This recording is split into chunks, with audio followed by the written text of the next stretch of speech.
بسم اللہ الرحمن الرحیم رب اشرح لی صدری ویسر لی امری واحلل عقدۃ من لسانی یفقہوا قولی۔ السلام علیکم ورحمۃ اللہ وبرکاتہ۔ امید ہے آپ سب خیریت سے ہوں گے اسٹوڈنٹس۔ اسٹوڈنٹس آج بہت ایزی کویشچن ہے۔ آج کویشچن یہ ہے کہ جو میں نے ابھی پریویس ویڈیو بتائی جو ریڈ کیا تھا چیپٹر، اس کا نام آپ ٹاپک کا بتا دیں۔ اوکے، چیپٹر نمبر چلیں آپ چیپٹر نمبر 17 کا نام بتا دیجیے گا کہ کون سا چیپٹر تھا۔ اب میں سب سے پہلے آپ لوگوں کو بتاؤں آج جو چیپٹر ہے ہمارا وہ ہم اسٹڈی کریں گے۔ اچھا، آج کا جو بہت انٹرسٹنگ ہمارا ٹاپک ہے، بائی دا وے میں نے جب پڑھا نا تو میں بتاؤں بہت مزہ آئے گا آپ لوگوں کو انشاءاللہ، کیونکہ اس میں بہت اچھا ایک قصہ ہے اور شاید آپ لوگوں نے بھی تھوڑا بہت سنا ہو۔ حضرت عبداللہ رضی اللہ تعالیٰ عنہ جو آپ صلی اللہ علیہ وسلم کے والد صاحب ہیں، ان کا جو قصہ تھا جب قرعہ ڈالا تھا تو ان کا انعام نکلا تھا، تو وہ والا آپ کو مکمل قصہ آج کی میں ویڈیو میں بتاؤں گی۔ مجھے بھی جب میں نے پڑھا تھا تو مجھے اس وقت تو یاد تھا، لیکن پھر آپ کو پتہ ہے نا کافی سال پہلے کی بات تھی، پھر بندہ بھول جاتا ہے۔ تو آپ لوگوں نے بھی شاید پڑھا ہو، لیکن انشاءاللہ آج کی ویڈیو میں وہ آپ کو یاد رہے گا، اور جس میں سیکوینس سے بتاؤں گی وہ آپ لوگ ذہن میں رکھیے گا۔ اوکے، اس سے پہلے ایک اور ٹاپک ہے وہ ہم پڑھتے ہیں، بئر زمزم کی کھدائی اور اس کے حق ملکیت میں نزاع۔ اوکے، بئر زمزم کی کھدائی اور اس کے حق ملکیت میں نزاع پڑھتے ہیں آج کا ٹاپک۔ جب بنو جرہم کی بے اعتدالیوں اور مکہ میں آنے والے حاجیوں پر ان کے ظلم اور زیادتیوں کی وجہ سے اللہ تعالیٰ نے ان سے اقتدار چھیننے اور ان کو مکہ سے نکالنے کے اسباب مہیا کیے، تو ان کے آخری سردار عمرو بن حارث جرہمی نے کعبہ کے نفیس اور قیمتی تحائف زمزم میں پھینک دیے اور اس کو توڑ پھوڑ کر اس طرح بھرا کہ اس کا نشان ہی مٹا دیا، اور خود یمن کی طرف بھاگ گیا۔ اس پر مدتیں گزر گئیں اور زمزم اور اس کا محل وقوع لوگوں کے ذہن سے محو ہو گیا۔ آخر خواب میں عبد المطلب کو زمزم کھودنے اور اس کو دوبارہ جاری کرنے کا اشارہ ہوا، اور خواب میں ہی اس کے محل وقوع کی نشاندہی کی گئی۔ چنانچہ عبد المطلب صبح سویرے کا دال لے کر اپنے بڑے بیٹے حارث کے ہمراہ وہاں پہنچے اور نشان زدہ جگہ کو کھودنا شروع کیا۔ جب کچھ دیر کھودنے کے بعد چاہے زمزم کے نشان مل گئے تو انہوں نے خوشی سے نعرہ بلند کیا۔ اس وقت قریش کو پتہ چلا کہ وہ اپنے مقصد میں کامیاب ہو گئے ہیں۔ وہ سب مل کر آئے اور کہنے لگے، اے عبد المطلب، یہ کنواں ہمارے باپ اسماعیل علیہ السلام کا کنواں ہے، اس میں ہمارا بھی حق ہے، اس لیے اس کے سب حقوق میں ہمیں بھی شرکت کا موقع دو۔ عبد المطلب نے جواب دیا، ایسا ہرگز نہیں ہوگا، یہ نوازش میرے ساتھ مخصوص ہے، تمہارا اس میں کوئی حصہ نہیں۔ لیکن قریش اس میں شرکت پر مصر تھے، اس لیے فیصلے کے لیے وہ یہ نزاع بنو بکر کی ایک کاہن عورت کے پاس لے گئے، اور ایک روایت میں ہے کہ کھدائی کے وقت سونے کے 2 ہرن اور کچھ زرہیں اور تلواریں ملی۔ یہ دیکھ کر قریش نے کہا، اے عبد المطلب، ہمارا بھی ان چیزوں میں حق ہے۔ عبد المطلب نے ان چیزوں میں ان کا حق تسلیم کرنے سے انکار کر دیا اور کہا، اگر تم حصہ لینے پر مصر ہو تو آؤ قرعہ اندازی کر لیں۔ پہلے ایسا ہی ہوتا تھا کہ کسی بات پر آپ یونائٹ نہیں ہو رہے ہوتے تو کیا کرتے تھے کہ قرعہ اندازی کر لیا کرتے تھے پہلے کے لوگ، تو اس سے پھر ہر کوئی وہ اس بات کو تسلیم کر لیتا تھا کہ جو بھی قرعہ اندازی میں جس کا بھی قرعہ نکلتا تھا تو پھر وہ تسلیم ہوتا تھا۔ ٹھیک ہے، جس کا قرعہ نکل آئے وہ حقدار ہوگا اور جس کا نہ نکلا وہ محروم ہوگا۔ کہنے لگے، یہ قرعہ اندازی کیسے ہوگی؟ عبد المطلب نے کہا، 2 تیر کعبہ کے، 2 میرے، 2 تمہارے لیے ہوں گے۔ جس کے تیر جس چیز پر نکل آئے وہ اس کو مل جائے گی، اور جس کے نہ نکلے وہ محروم رہے گا۔ سب نے کہا، یہ ٹھیک ہے اور مبنی بر انصاف ہے۔ یہ اس پر عبد المطلب نے 2 زرد تیر کعبے کے لیے اور 2 سیاہ تیر اپنے لیے اور 2 سفید تیر قریش کے لیے تیار کیے۔ پھر اپنے سب سے بڑے بت حنبل کے پاس جا کر وہ تیر قرعہ انداز کے حوالے کیے اور خود عبد المطلب وہاں کھڑے ہو کر دعا کرنے لگے۔ قرعہ انداز نے 2 زرد تیر سونے کے دونوں ہرنوں پر اور 2 سیاہ تیر زرہوں اور تلواروں پر رکھ دیے، اور قریش کے دونوں تیر ناکام رہے۔ پھر عبد المطلب نے زرہیں اور تلواریں بیچ کر بیت اللہ کا دروازہ بنا دیا، اور سونے کے دونوں ہرن خوبصورتی کے لیے اور جیسے ہی آپ کو پتہ ہے نا یہ سونے کا جو ہرن تھا سمجھے ایک طریقے کا شو پیس ہوتا ہے، ٹھیک ہے. تو کیا بول رہی تھی میں، ہاں دونوں ہرن خوبصورتی کے لیے دروازے پر نصب کر دیے.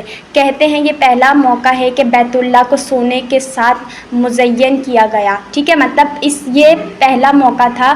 یہ ٹاپک آپ لوگ کو اس لیے بھی یاد ہونا چاہیے کہ یہ پہلا موقع تھا کہ جس میں ہم لوگ نے لوگوں نے سونا مزین کرنا اسٹارٹ کر دیا تھا. تو پہلا یہ ہرن سونے کے اور یہ چیزیں رکھی گئی تھی، تلواریں وغیرہ زریں.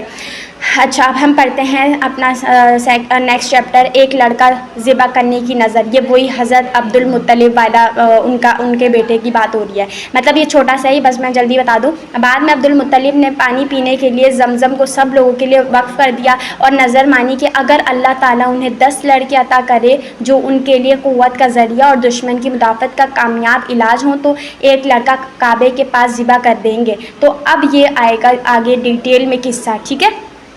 وہ اس چیپٹر کا نام ہے جس میں بہت انٹرسٹنگ قصہ ہے، تو وہ نام ہے اس چیپٹر کا ایفائے نظر.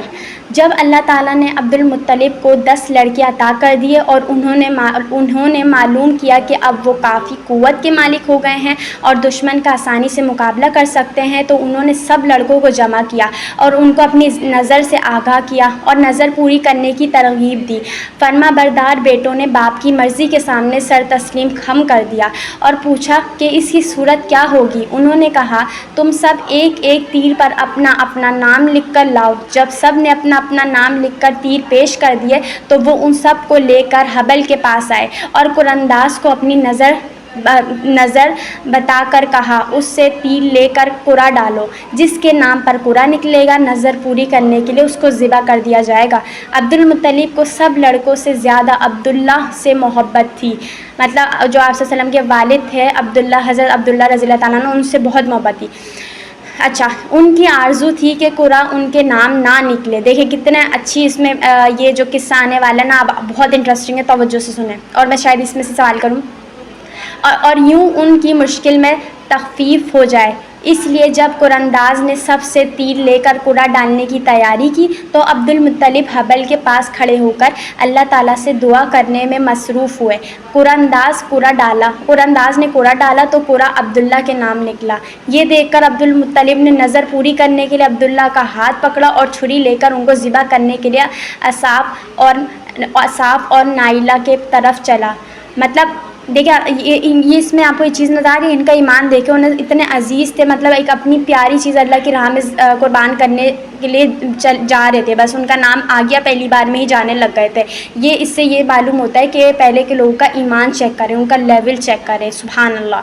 اب آگے کیا ہے، قریش یہ دیکھ کر اپنی اپنی مجلس سے اٹھے اور ان کو اس اقدام سے روکا. عبداللہ کے ماموں صغیرہ بن عبداللہ بن عمرو مخزومی کہنے لگے کہ خدا کی قسم جب تک بچاؤ کی تمام تدبیریں ناکام نہ ہوں تم ہمارے بھانجے کو ذبح نہیں کر سکتے.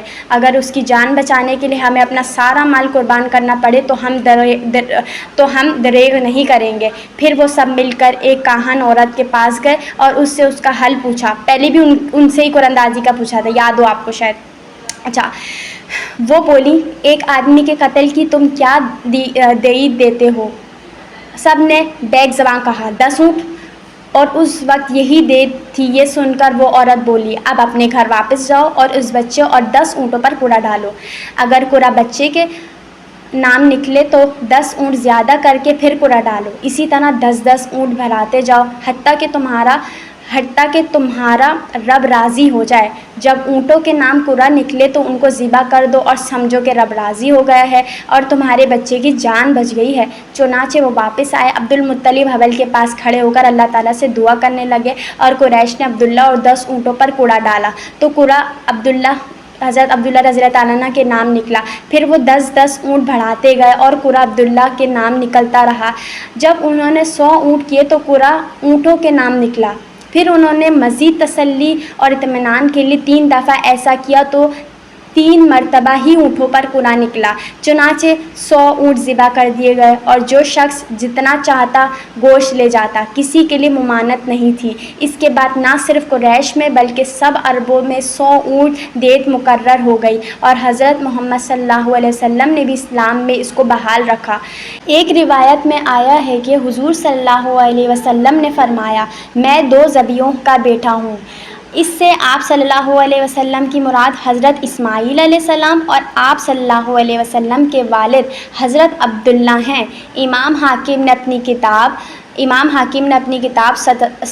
مستدرک میں لکھا ہے کہ ایک مرتبہ حضور صلی اللہ علیہ وسلم کے پاس ایک اعرابی آیا اور سوال کرتے وقت کہا، یا ابن الذبیحین، یعنی اے 2 ذبیحوں کے بیٹے۔ آپ صلی اللہ علیہ وسلم یہ سن کر مسکرائے اور اس کی بات کی تردید نہیں کی۔ تو یہ آج کا جو ہمارا چیپٹر تھا بہت انٹرسٹنگ، یہ اختتام پر ہوا ہے، اینڈ پر ہوا ہے، اور انشاءاللہ ہمارا جو نیکسٹ چیپٹر ہے وہ کعبہ کی تعمیر نو ہے، تو وہ آپ لوگ ضرور سنیے گا۔ اور بہت مجھے خوشی ہوگی جو میں کویشچن پوچھتی ہوں آپ اس کا رپلائی دیتے ہیں کامنٹ میں بھی، اور میں وہاں جب جو پولنگ کرواتی ہوں تو وہاں پر بھی مجھے بہت خوشی ہوتی ہے، تو کائنڈلی ضرور توجہ سے سنا کریں، اس میں آپ کا اور میرا ہم دونوں کا فائدہ، اور اللہ انشاءاللہ ہمیں اس کا اجر دے گا کہ ہم کوشش کر رہے ہیں۔ اور جو میرے ساتھ کنیکٹ ہیں ابھی تک، وہ ایک طالب علم ہیں، اب بالکل انہیں وہ نہیں کرنا، اب کنسسٹنسی کے ساتھ چلنا ہے۔ کوئی بھی دیکھیں شیطان گمراہ کرتا رہتا ہے، آپ لوگوں کو بس کنسسٹنٹ رہنا ہے، اور مجھے بھی میرے لیے بھی دعا کریں کہ میں یہ ڈیلی اپلوڈ کروں، چاہے لیٹ ہی کروں دن کے، لیکن انشاءاللہ میں کوشش کرتی ہوں کہ ضرور کلاس کو مس نہ کروں کسی بھی دن، آپ نے دیکھا ہی ہوگا۔ اور پلیز آپ لوگ سے گزارش یہ ہے کہ اس کو صدقہ جاریہ طور پر شیئر کریں۔ اوکے، اللہ حافظ۔